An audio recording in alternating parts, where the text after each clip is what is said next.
It all began so well, so perfectly. We come into this world special and unique creations.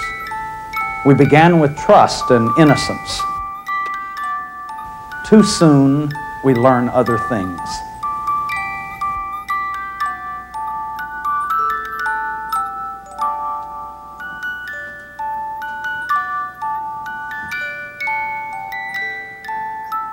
It all starts in our family with our parents' criticism and violent rage, our siblings' jealousy.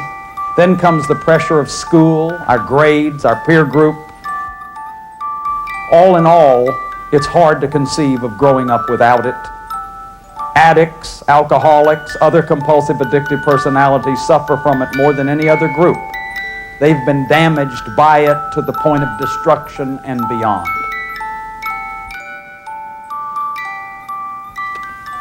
A great philosopher once said that we all need a sense of shame, but nobody needs to be ashamed. When we have a sense of shame, we have healthy shame. When we're ashamed, our shame becomes toxic. When our shame is toxic, it pervades our whole personality. We feel flawed and defective as human beings. We feel like we're worthless, we're empty, like there's something wrong with us.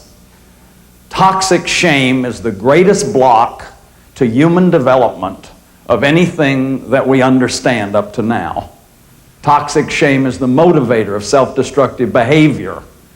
It's like a life sentence in solitary confinement to never feeling fulfilled, to never feeling whole, to never feeling like you know who you are. And no matter how much that we try to cover it up, or a shame-based person tries to cover it up, there's always that hole, that torment of toxic shame that says, it's not right. You're a mistake. There's something wrong. Now, a lot of times we've confused shame and guilt, and it's real important to understand the difference between these two. That shame and guilt are not the same phenomena. Guilt develops later than shame. Guilt presupposes that there's some kind of an internal structure. Guilt is about transgressing something that I consider to be a value. Shame is pre-verbal. Shame is before we've developed any kind of internal structures. Guilt says, I made a mistake. Shame says, I am a mistake. Guilt says, I feel bad about what I've done. Shame says, I feel bad. I am bad. Guilt says, I'm wicked. Shame says, I'm worthless. Guilt said, what I did was no good. Shame says, I'm no good. Guilt says, I did something wrong. Shame says, there's something wrong with me. See, so one is about being, shame, and the other is about doing. See, if I made a mistake, there's a way back. But if I am a mistake, there's no way back. So shame, toxic shame, feels hopeless, like there's no way back. Now, I said that there was a healthy sense of shame, and that's important for us to look at. Healthy shame is part of our basic emotional power. Our emotions are energy in motion. That is, we need the fuel, the energy that our emotions give us in order to get our needs met, in order to protect ourselves. Like our anger is our strength. Our anger moves us to fight for our dignity. Our fear moves us to run away from something when it's dangerous. Take your hand out of the fire. Our sadness moves us to tears so that I can finish the past and have my energy available for now. My joy is the energy that allows me to celebrate and to rejoice that I've got my needs met. My shame is the energy that lets me know that I have limits. It lets me know that I'm limited, like when you blush when you lock your keys in the car, or you go out unzipped, or when you go into a new and strange situation, you feel a little shy. See, that's that healthy shame kind of warning you that there are limits here and be careful. So healthy shame is an important thing to have. Healthy shame lets us know what it is to be human. It gives us permission to be human. When you have healthy shame, you can make a mistake. When you have healthy shame, you know you need help. You're vulnerable. And as Nietzsche said, shame safeguards the spirit. So with healthy shame, we know we're not God. Healthy shame is the source of our spirituality. Healthy shame is our humility. Now what happens? How is it possible that we become ashamed? What is it that happens when that healthy shame turns into the toxic shame? And what happens is that we've had a significant relationship. You can't have toxic shame except in significant relationships. The more significant the relationship, the greater is the potential for toxic shame. Now, of course, the most important relationship in our life were our primary source relationships, our caretakers, our survival figures, our parents. If our parents were shame-based, they acted shameless. How is that? They acted shameless because they didn't have their healthy shame to point out their human limits. So they acted more than human, like when they were perfectionistic or controlling. I had a guy in therapy the other day tell me my dad would die before he'd say he made a mistake. See, that shameless behavior is playing God. There's no limits. I get everything right. Control, perfectionism, blame, criticism, judgment. Or parents act less than human by screaming and raging and teasing and tormenting, or in the most shameless behavior at all, incesting and physically violating or emotionally battering children. Now, when children are battered by shameless caretakers, raised by shameless caretakers, they feel abandoned. And it's a form of abandonment. There's nobody there for you. Abandonment is not just about physical desertion. Abandonment has to do with emotional desertion. There's somebody there, but they're not there. So any form of abuse is abandonment. Like daddy hitting a kid 15 times for not putting his bike away. That's not about the child. That's about the father. It's about father's unresolved anger or rage or reenacting his own childhood. So anytime a child's being abused, they're being abandoned. Another form of abandonment is the neglect of our developmental dependency needs. Children need their parents' time, attention, and direction. Children get it that time is love. What you give your time to is what you love. So if daddy has no time for me, I'm worth less than his time. And children get it. They get it. They feel worthless when there's no time. Children need parents to model for them. Here's how to be a man and a woman, and here's how to set boundaries, and here's how to express anger, and here's how to show sadness, and here's how to ask for what you want. So they need instruction. Parents abandon children when they don't do that for them. Then another way we're abandoned is through faulty mirroring. Every one of us needed a mirror, that when we looked into that mirror, somebody was there no matter what. Not just when we were dressed in our little cute suits or had our little pink ribbons, but also when we were bad, we were in the mirror too. Otherwise, those parts of us get split off or get shamed. And then finally, we get abandoned by being caught up in the enmeshment of the family, that is, in dysfunctional families. Or we become an extension of mom and dad. You go to college because your daddy didn't, and you make his life a success, but you don't get to have your own life. See, anytime a child is abandoned, there's nobody there for them. Anytime any of this happens to us, we can't be who we really are. There's no authentic self there. So what happens is the interpersonal bridge is broken. A child no longer believes they can depend on somebody. They quit trusting. And shame-based people believe that they don't have the right to depend on anyone. The other thing that happens is when this happens, when this abuse happens, a child will say, well, it must be about me. He couldn't be screaming at me or hitting me or incesting me if I wasn't a bad person. Because children idealize parents. They can't not do it. It's a survival thing. See, I couldn't have called a meeting at 4 years old, packed my little bags and said, Dad, I think you're an alcoholic. Mom, I think you're a raving codependent. I think I'll move down and live with the Fredericks for a while. They have a healthier lifestyle. And I'll visit you on the weekends. See, no kid could do that. What happens to us is we say, I must be wrong. Nothing more painful than working with an incest victim to see them all doubled up in pain, believing they're flawed and contaminated by virtue of what somebody did to them. So when we're abandoned, we're set up in these shameless relationships. We're set up to have intimacy problems for the rest of our life, unless we get some help for it. Why? I mean, who could love me? I'm flawed and defective. Who would want to love me? And who could I trust if I couldn't trust my own parents? Or who can I depend on if I couldn't depend on my own parents? See, and then one day, I remember the day well for me, I chug-a-lugged a beer.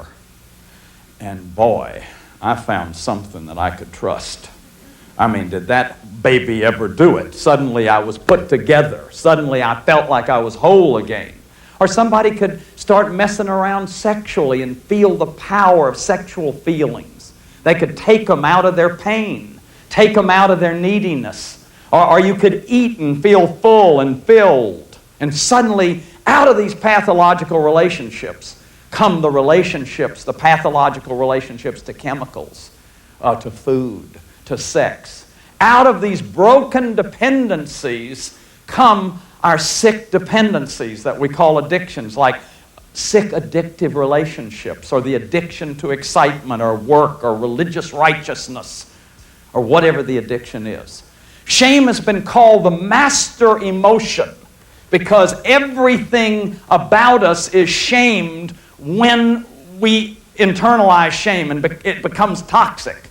See, in my family, anger was one of the 7 deadly sins, so you couldn't be angry.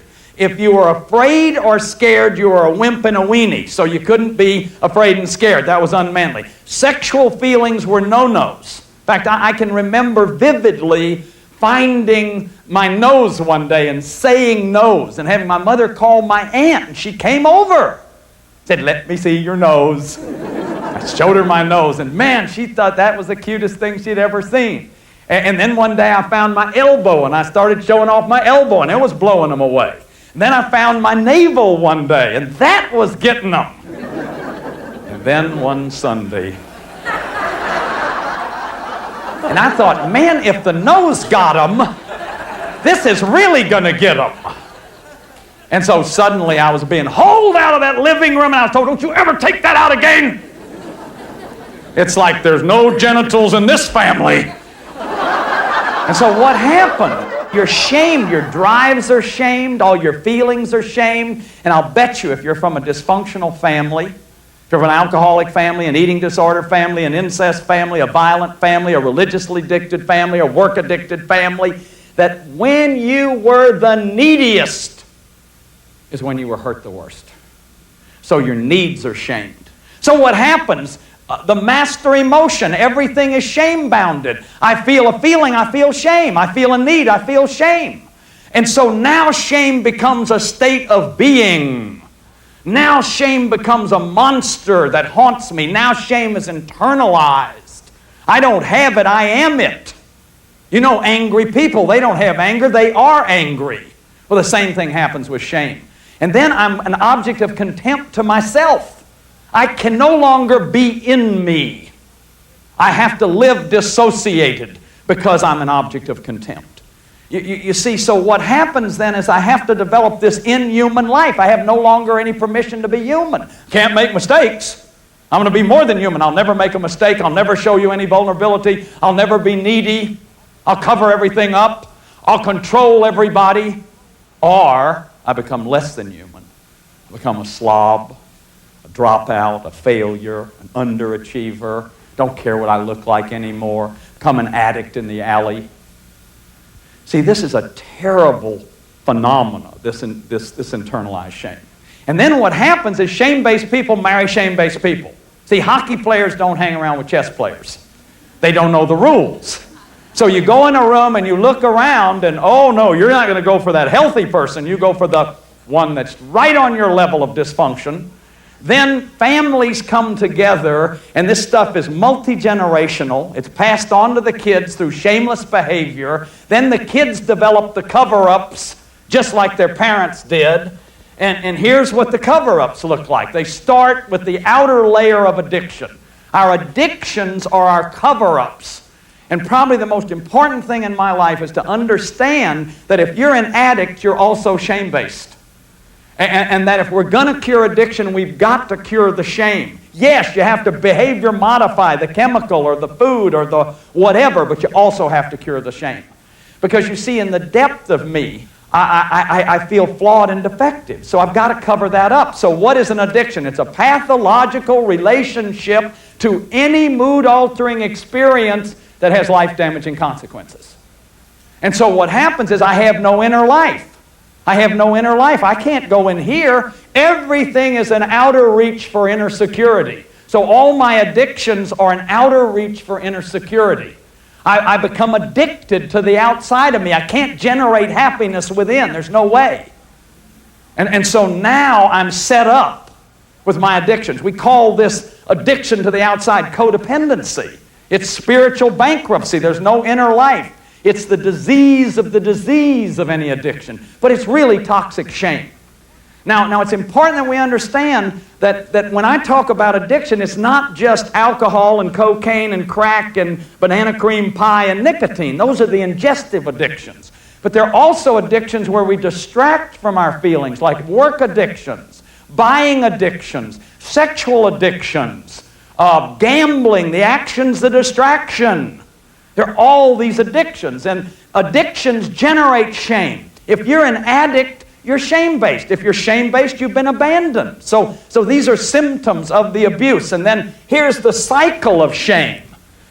Shame-based identity, I'm flawed and defective. That leads to distorted thinking. The only way I can be happy is if I have alcohol, if I have sex, if I have food, if I starve, if I vomit, whatever the addiction is. Then comes the acting out cycle. I obsess on the sex, I obsess on the food, I obsess on the alcohol. Then I go into my ritual grazing.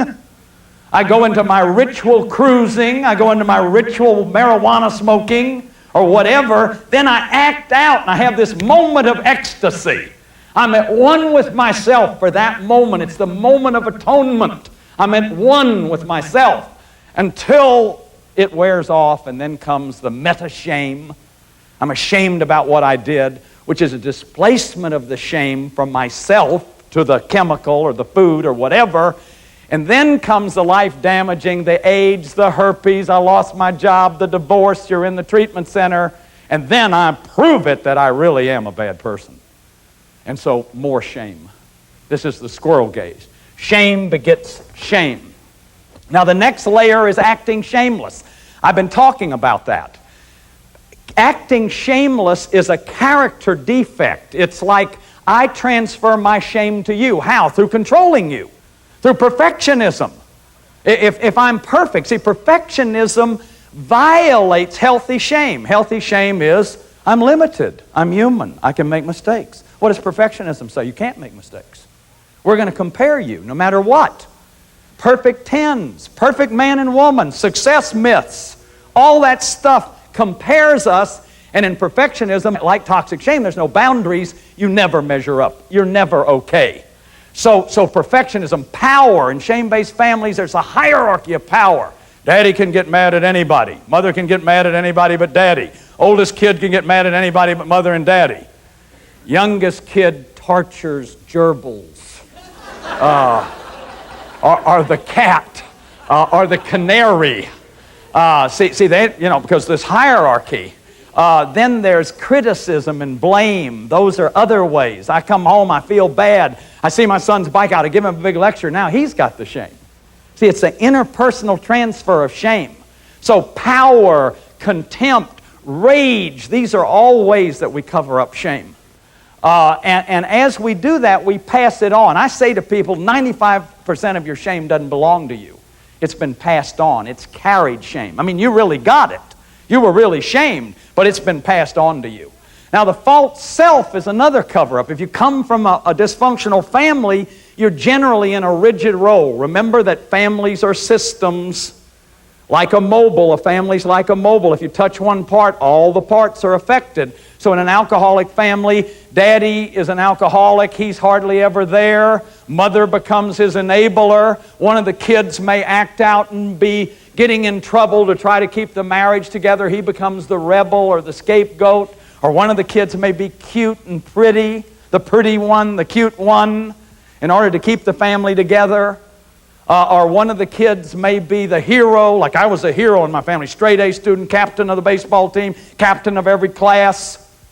When I was a senior at St. Thomas, I was one of the sickest kids in the school. But I was the president of the class. I was number 6 academically.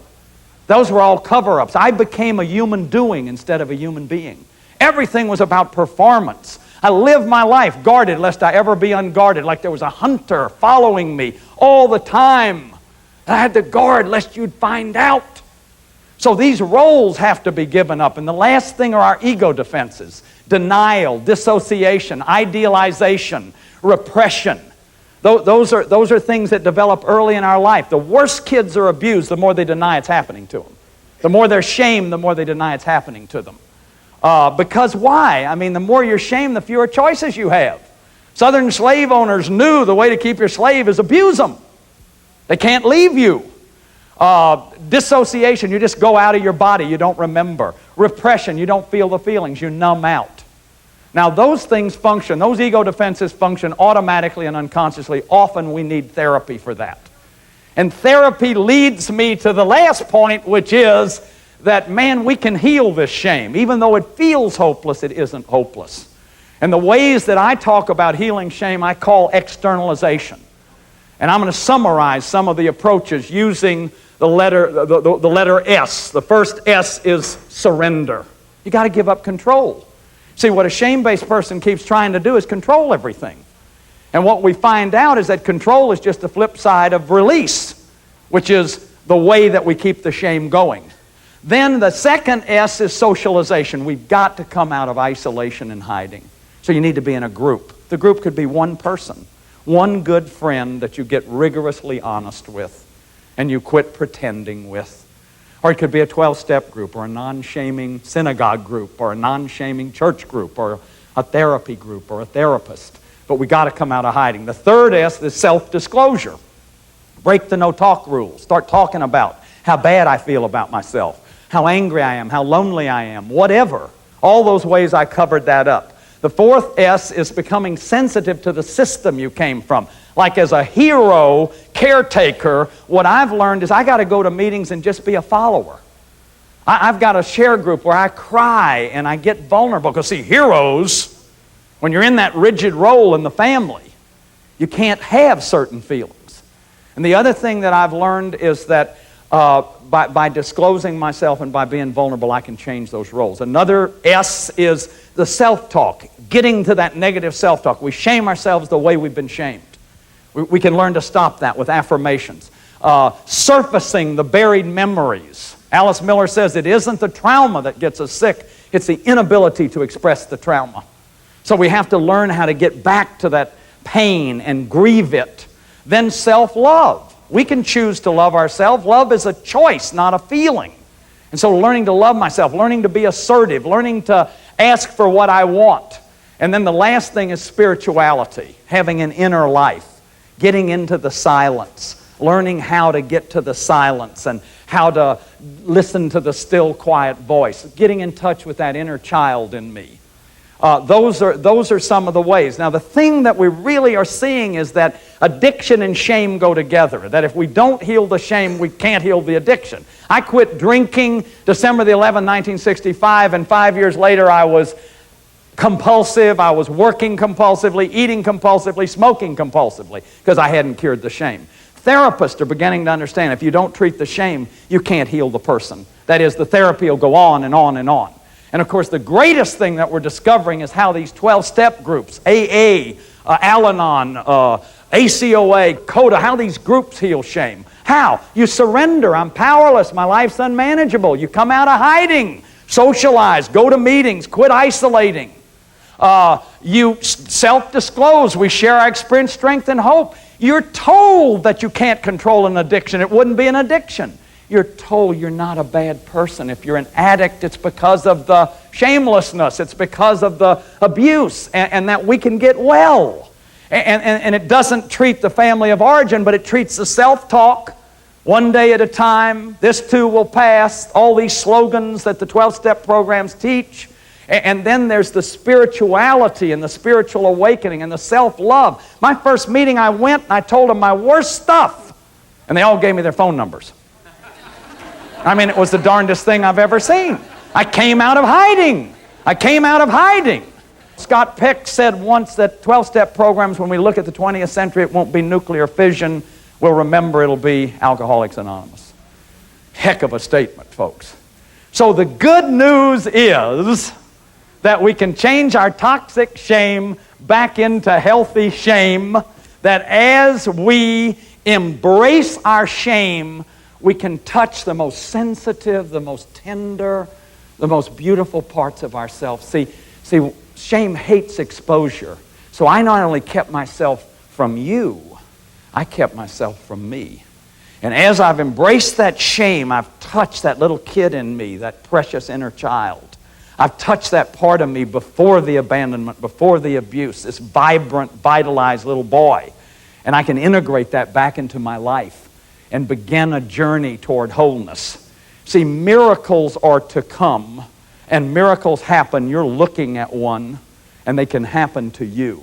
So whatever way that you've been listening to me, whatever way you feel a sense of hope, remember that that's that little child in you tugging at your heart, saying, give me the gift of loving yourself. Give me the gift. Come out of hiding. Thank you.